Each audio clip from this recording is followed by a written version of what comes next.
Bonjour chers auditeurs de l'ODJ Média, notre internaute invité, Bernard Chaussegros, partage son avis et sa réflexion, dans un article qu'il a intitulé « Au Sénégal, le jour d'après », qu'on écoutera ensemble dans ce podcast. Notre consultant entame sa présentation du sujet en disant: Dans le respect des valeurs démocratiques de la République du Sénégal, le premier tour de ces élections s'est finalement tenu le 24 mars. Plus de 7 millions de Sénégalais étaient appelés à élire le 5e président de la République du pays. Mais c'est l'opposant anti-système du monde politique sénégalais, M. Bassirou Diomaye Faye, qui a remporté la victoire dès le premier tour, et qui, le jour même, a été félicité par M. Macky Sall. Dans son premier discours qu'il a adressé au peuple sénégalais et à la communauté internationale, Bassirou Diomaye Faye s'est félicité de l'engagement citoyen qui a abouti à une victoire collective dans le combat engagé pour la défense de sa souveraineté et des valeurs démocratiques, une occasion pour lui de rendre grâce à Dieu qui a permis de vivre ce moment historique et de remercier le peuple sénégalais pour le choix porté sur sa personne, et au-delà, sur le projet qu'il porte et partage avec de nombreux compatriotes. Il a certes salué l'attitude du président Sall, dont l'engagement a permis de garantir un scrutin libre, démocratique et transparent, assurant ainsi un résultat reconnu par tous les protagonistes, mais il n'en a pas moins fallacieusement souligné les peines et souffrances vécues ces dernières années, les vies brisées ainsi que celles qui ont été perdues, pour lesquelles il n'envisage pas un seul instant la responsabilité des opposants au président Sall. Notre économiste commence par expliquer au début de son article un discours très ambigu. Tout en saluant l'attachement des Sénégalais à la démocratie, à la justice et à l'égalité, M. Bassirou Diomaye Faye a néanmoins affiché un programme qui se veut une critique globale de la vie politique des années qui viennent de s'écouler, en présentant sa feuille de route fondée sur plusieurs axes prioritaires, comme abréger la souffrance des femmes et des jeunes, ou combattre la corruption. Comme si rien n'avait été fait dans ce sens auparavant, il expose son engagement à gouverner avec humilité et transparence, pour donner corps à l'immense espoir suscité par son projet de société et combattre la corruption à toutes les échelles. Il prétend également refonder les institutions et d'en renforcer les fondements, c'est-à-dire d'en modifier fondamentalement les orientations politiques et spirituelles. Il a également lancé un appel à nos frères et sœurs africains, pour que soient consolidés les acquis obtenus dans les processus de construction de l'intégration dans la communauté économique des États de l'Afrique de l'Ouest, tout en corrigeant les faiblesses et en changeant certaines méthodes, stratégies et priorités politiques. Critique directe de l'œuvre du président Sall. Certes M. Bassirou Diomaye Faye a voulu en l'assurant que le Sénégal tiendra toujours son rang en restant le pays ami et l'allié sûr et fiable pour tout partenaire, qui s'engagera, avec lui, dans une coopération vertueuse, respectueuse et mutuellement productive, mais, en se fondant sur l'idée de l'urgence à agir, il affirme vouloir œuvrer à la réconciliation nationale et à la reconstruction des bases du vivre ensemble, revenant sur son ambiguë volonté de refonder les institutions et de relancer des politiques publiques, selon les axes développés dans son projet électoraliste de valoriser les importantes ressources humaines, spirituelles et naturelles, dont regorge notre pays pour en faire le moteur de notre sursaut. Il n'a pas non plus, à l'image d'autres pays de la région, oublié de s'en prendre à la France et à ses valeurs. Un signe. Cette élection annonce potentiellement une transformation significative de la gouvernance du pays. Ce nouveau président a franchi discrètement les étapes vers le pouvoir, dans l'ombre de son mentor, M. Ousmane Sonko. Ce dernier était, en 2019, arrivé à la 3e place du scrutin présidentiel, mais il était frappé d'inéligibilité en 2024, après 3 ans de procédure juridique justifiée. De ce fait, le nouveau président n'a jamais exercé le moindre mandat d'élu avant l'élection présente. M. Faye est musulman comme beaucoup de Sénégalais. Dans ce pays depuis longtemps laïque, il porte intérêt au développement de l'islam dur d'Afrique. Il est très pratiquant et a 2 épouses. Il s'affiche d'ailleurs avec elles dans les réunions publiques et les manifestations officielles, comportement qui paraît contradictoire avec son engagement de mener le Sénégal vers la modernité. Sa première épouse est chrétienne, mais porte le voile et la seconde est musulmane. On peut donc en déduire que le Sénégal, ouvertement laïque depuis l'indépendance, va connaître potentiellement une inflexion vers l'islamisation de la société. Il faut dire que la progression de la religion musulmane au Sénégal est devenue, comme dans les pays voisins, incontournable. Les valeurs sociétales des Almoravides ont joué un rôle important dans la diffusion de l'islam en Afrique, notamment au sud du Sahara. Les Mauritaniens ont formé les premiers marabouts sénégalais, et ces derniers n'ont pas tardé à fonder dans leur pays des foyers d'enseignement arabo-islamique. L'islam dur a prospéré et s'est solidement ancré au Sénégal malgré les confréries qui ont toujours prôné un islam tolérant et ouvert. Ce pays, fidèle à ses traditions ancestrales, mais laïque, selon la volonté de Léopold Sédar Senghor lors de l'indépendance, rejoindra à terme les pays religieux de l'Afrique subsaharienne. Faut-il le craindre? Il se trouve que durant plus d'un demi-siècle, les valeurs du Sénégal ont permis de réaliser une parfaite cohabitation entre la religion musulmane et les valeurs républicaines et laïques. Mais il ne faut pas être grand clerc pour se rendre compte à quel point les pays voisins sont gangrénés par le djihadisme que la France avait tant voulu combattre, autant pour sa propre sécurité que pour celle des Africains eux-mêmes. Il y a plusieurs mois, j'analysais les règles constitutionnelles de ce pays dans le cadre des rumeurs, qui laissaient entendre que le président du Sénégal envisageait briguer une troisième fois les suffrages populaires dans le cadre des élections présidentielles de 2024. Le constat était assez clair. Dans une Afrique politique en pleine mutation et sur un continent en plein développement, j'avais noté qu'il convenait de soutenir les dirigeants africains dans leurs engagements et dans leur combat pour conserver et développer la maîtrise globale de leur économie, pour protéger l'accès à leurs ressources naturelles et maintenir une organisation pérenne de leur société civile, qui permette la création de valeur. Au Sénégal, il y a presque un an, le contexte était agité et les campagnes politiques outrancières et mensongères. Les opposants pensaient, à l'époque, qu'il était important d'interdire au président un nouvel accès aux urnes, en prétextant, ralliés souvent par des lobbies étrangers, que la Constitution l'en empêcherait. C'était faux et même juridiquement erroné, comme l'analyse constitutionnelle de la question en avait apporté la démonstration. Le nouveau pouvoir ne pourra apporter que confusion. Notre internaute invité met l'accent sur l'importance de ce point en affirmant que Macky Sall, un bilan digne des plus grands. Le Sénégal était pourtant exemplaire pour sa stabilité. Au pouvoir depuis 2012, le président Macky Sall incarnait cet équilibre et, au carrefour de l'Afrique de l'Ouest, le Sénégal conciliait modernité et respect des traditions. Il est toujours, mais pour combien de temps, un lieu d'échange où tout entrepreneur, sans distinction d'origine et de religion, est libre de s'installer et de travailler, un pays à l'économie libérale où le secteur privé est soutenu par les autorités. Le cadre réglementaire et juridique du pays et le dynamisme du dispositif de promotion des investissements favorisaient un climat des affaires sain. De plus, en étant devenu, grâce à ses dirigeants, un des acteurs les plus influents d'Afrique, le Sénégal est, depuis de nombreuses années, initiateur de nombreuses conventions internationales, en matière d'environnement, de droits de l'homme, etc. Son président se distinguait donc par son leadership dans la prise de grandes décisions en faveur de l'Afrique. Le PIB s'élevait à 24,9 milliards de dollars et le revenu national brut, RNB, par habitant était de 1430 dollars en 2020. Entre 2014 et 2019, le Sénégal a enregistré une croissance annuelle avoisinant 6%. Ces résultats sont excellents, et même si, comme dans de nombreux pays du monde, ils sont freinés par la guerre en Ukraine et qu'on estime que la croissance réelle s'élevait à 5% en 2022. La reprise économique progressive et la stabilité du pays étaient largement garanties par les réformes inscrites au plan Sénégal Émerge, PSE, le dynamisme du secteur primaire, en premier lieu de l'agriculture, principal moteur de la croissance, sachant que, même retardés par la crise sanitaire, les projets d'exploitation pétrolière et gazière devraient, à l'horizon 2023, largement contribuer aux recettes du pays. Contrairement à ce qui peut être sous-entendu par le nouvel exécutif, sous l'impulsion du président Sall, la République du Sénégal avait défini des axes de réformes structurantes qui passaient avant tout par le développement du capital humain, l'une des richesses du pays.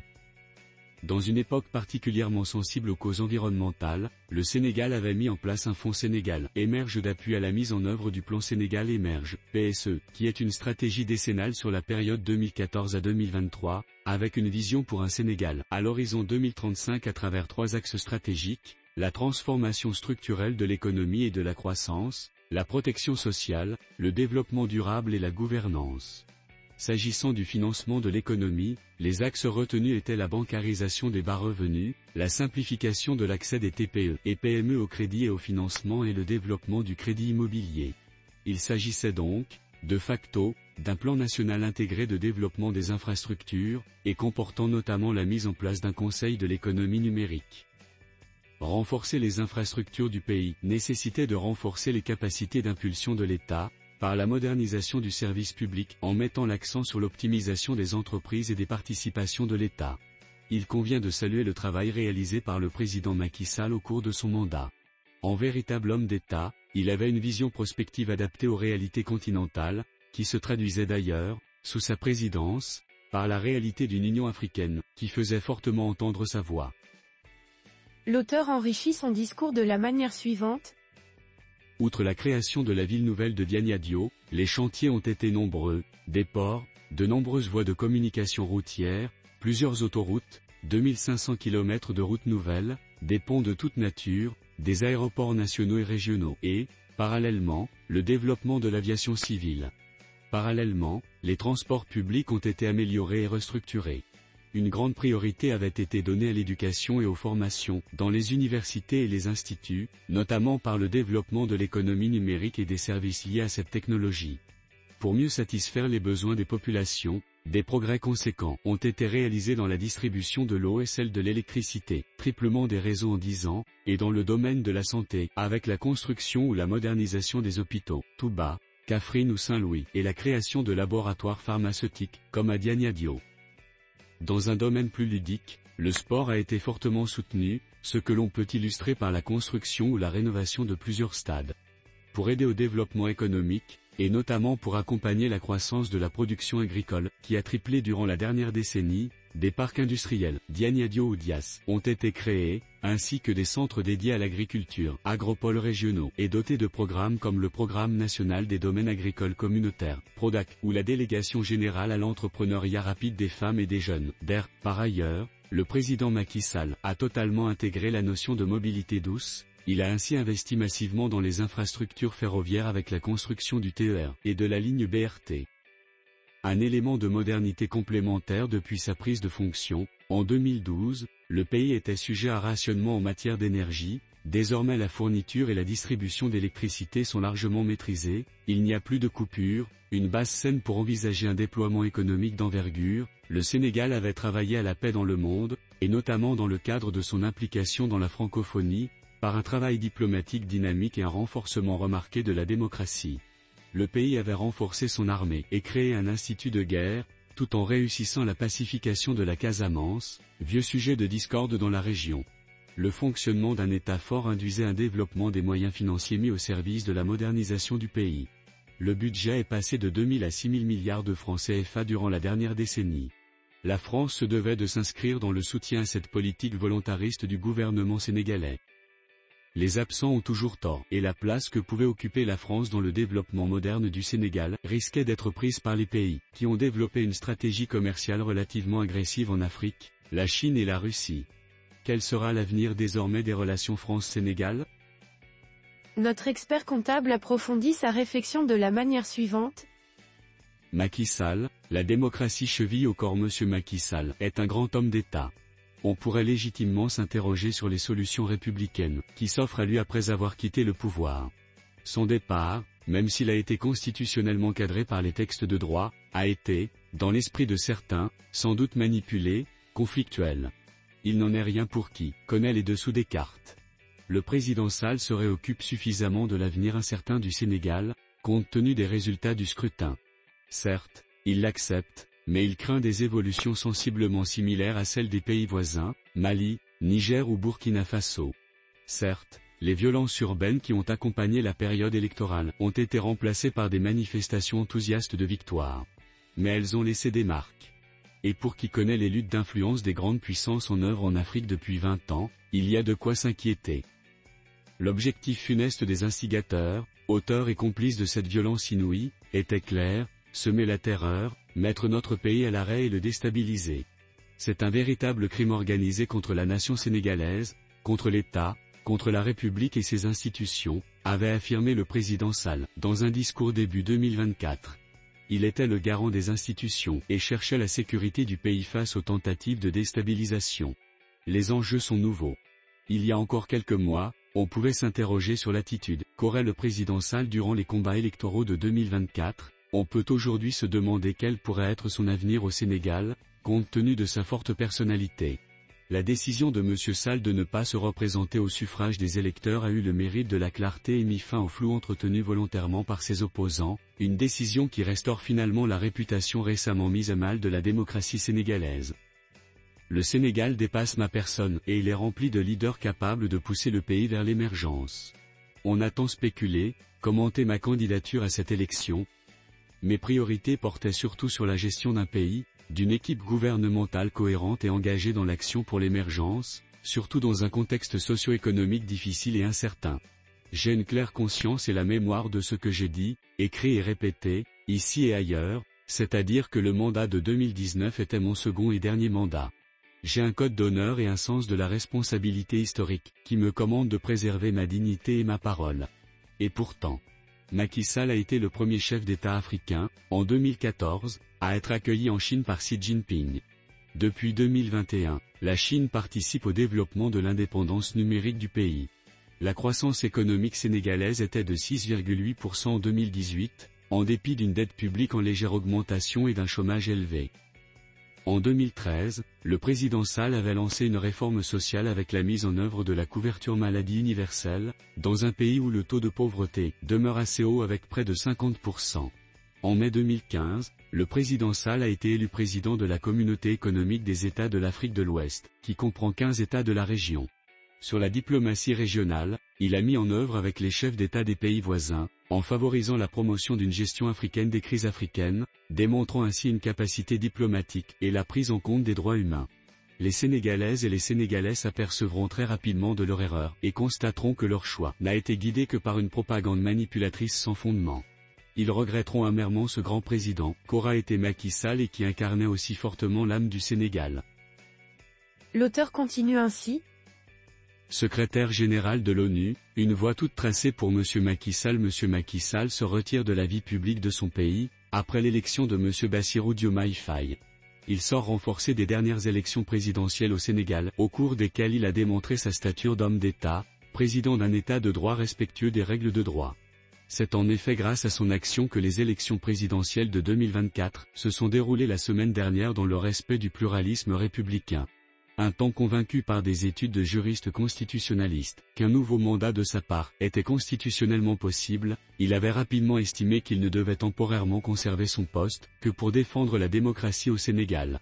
Il avait alors proposé l'idée d'un report de l'élection, qui s'imposait pour mettre en place une procédure électorale permettant à tous les candidats républicains de se préparer sereinement. L'ancien Premier ministre portugais, António Guterres, secrétaire général de l'ONU depuis 2017, a été confirmé à son poste par son Assemblée générale pour un second mandat de 5 années et il a plaidé pour l'instauration d'un monde nouveau, mais sur les conséquences de la crise sanitaire due au Covid-19. Selon lui, notre plus grand défi est d'utiliser cette crise pour renverser la situation et répondre aux problèmes mondiaux. Depuis l'époque où le poste a été occupé par l'Égyptien Boutros Ghali, puis le Ghanéen Kofi Annan et le Coréen Ban Ki-moon, il est désormais habituel que ce poste revienne tantôt à un Européen, tantôt à un Africain ou un Asiatique, trop rarement à un francophone. Aujourd'hui, Madame Mia Mottley, première ministre de la Barbade, entend briguer la succession de M. Guterres, qui est loin d'avoir fini son mandat. Cela paraît prématuré et il convient de dire que, dans ces conditions, d'autres personnalités sont, plus qu'elle, légitimes pour y prétendre. Nombreux sont les dirigeants du Sud à affirmer que la disparité entre une poignée de pays développés et le reste du monde est trop forte. Madame Mottley est encore peu connue du grand public, mais sa voix porte dans les instances internationales, comme lorsqu'elle avait dénoncé, à la tribune de l'Assemblée générale de l'ONU, le manque de solidarité des pays les plus riches dans la diffusion des vaccins contre le Covid-19. Madame Mottley a rencontré le président français, Emmanuel Macron, qui entendait l'associer de près à l'organisation d'un sommet censé déboucher sur un nouveau pacte financier mondial. Une façon pour la diplomatie française de tenter de réduire la fracture nord-sud, que l'invasion de l'Ukraine par la Russie est venue creuser, aux grandes dames des alliés occidentaux de Kiev. Le président français devrait se souvenir des liens qui unissent la France à la francophonie et œuvrer pour son développement, y compris dans des dossiers comme ceux du climat, de la paix dans le monde et des relations de notre pays avec l'ONU. L'auteur termine son article en ces termes. Le retour de la guerre en Europe est un facteur de plus dans le dérèglement du monde, qui frappe particulièrement les États les plus fragiles. En Afrique, tout comme au Sénégal, les dépenses énergétiques ont aussi explosé, au moment où les gouvernements tentaient de se remettre de la pandémie. La disparité entre les pays développés et le reste du monde est trop forte. La planète n'est pas suffisamment équitable. La candidature de Madame Mottley semble aller dans le bon sens pour les anglophones. Mais la francophonie est une des forces de ce monde, car elle porte des valeurs que ne défendent pas les anglo-américains. C'est l'opposition qui existe entre les valeurs de l'agent roi et celles de la philosophie humaniste des droits de l'homme. Madame Mottley ne représente pas la francophonie, qui tend à être de plus en plus marginalisée. est pourtant notre langue commune, le français, parlé par environ 350 millions de locuteurs dont près des 2/3 en font un usage au quotidien, progresse chaque année dans le monde, sur tous les continents, et est la 5e langue mondiale. Voilà des années que le secrétariat général de l'Organisation des Nations Unies, ONU, est dévolu à des personnalités, certes de grande valeur morale, mais n'appartenant pas à la francophonie. Outre qu'elle ne représente pas du tout les idées forces de la francophonie, Madame Motley n'est pas la seule personnalité parmi les chefs d'État des pays du Sud à pouvoir porter leur voix dans le concert des grandes nations. Et pourtant, on constate qu'elle est très active, avec ses partisans, à faire du lobbying pour une élection, qui aura lieu dans plusieurs années. Les personnalités possédant indiscutablement les qualités indispensables dans la gestion de l'État et dans l'art de la diplomatie ne sont pas si nombreuses, tant à l'échelle de l'Asie et de l'Afrique, qu'aux Amériques, pour briguer de telles responsabilités et pour rassembler autour d'elle. Plus que la présidente de la Barbade, on peut assurément retenir comme candidat potentiel l'ancien chef de l'État de la République du Sénégal. Son parcours, sa vision, son engagement sont autant de qualités qui le désignent naturellement pour être le digne successeur d'Antonio Guterres. Il sera, sans aucun doute, un excellent secrétaire général de l'ONU. C'est un travailleur acharné, pilier de la paix, dont l'ambition est de faire de l'Afrique un vrai partenaire pour les grandes puissances du monde. Rédigé par Bernard Chaussegros. C'est tout pour aujourd'hui sur R212. On se dit au prochain podcast de nos internautes invités, restez à l'écoute pour plus d'actualités. Et merci de nous avoir écoutés, à très bientôt.